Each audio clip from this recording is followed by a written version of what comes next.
കുഞ്ഞുങ്ങൾ ഓരോ കുടുംബത്തിൻ്റെയും സന്തോഷമാണ്. അതുകൊണ്ട് തന്നെ ആദ്യം നാം കുട്ടികൾക്കായി കാത്തിരിക്കും.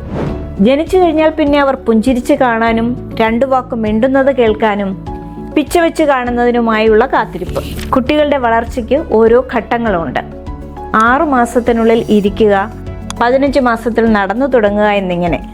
അതിനനുസരിച്ച് കുട്ടികൾ ഇരിക്കുകയോ നടക്കുകയോ സംസാരിക്കുകയോ ചെയ്യാതിരിക്കുമ്പോൾ നമുക്ക് ടെൻഷനാണ്. ഇങ്ങനെ കൃത്യമായ മൈൽ സ്റ്റോൺസ് അച്ചീവ് ചെയ്യാതെ സമയത്ത് സംസാരിക്കുകയോ നടക്കുകയോ ചെയ്യാത്ത കുഞ്ഞുങ്ങൾ നിരവധിയാണ്. ചില കുട്ടികളുടെ വളർച്ച വളരെ കൃത്യമായിരിക്കും. എന്നാൽ സ്കൂളിൽ പോയി തുടങ്ങുമ്പോഴായിരിക്കും ചില പ്രശ്നങ്ങൾ നമുക്ക് ബോധ്യപ്പെടുക. അവർ മറ്റു കുട്ടികളുമായി ഇടപഴകാതെ മാറി നിൽക്കുന്ന സ്വഭാവമായിരിക്കും. ടീച്ചേഴ്സിനെ തീരെ അനുസരിക്കില്ല, പഠനത്തിൽ ഒട്ടും ശ്രദ്ധ ഉണ്ടാവില്ല.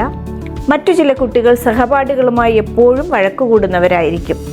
അത്തരം അവസ്ഥകളിൽ കുട്ടികളുടെ വളർച്ചാപരമായും സ്വഭാവപരമായുമുള്ള ഡെവലപ്മെൻറ്റിന് രക്ഷിതാക്കളെ സഹായിക്കുന്നതിനുള്ള ഞങ്ങളുടെ പ്രത്യേക ഡിപ്പാർട്ട്മെൻറ്റാണ് candle autism and speech clinic.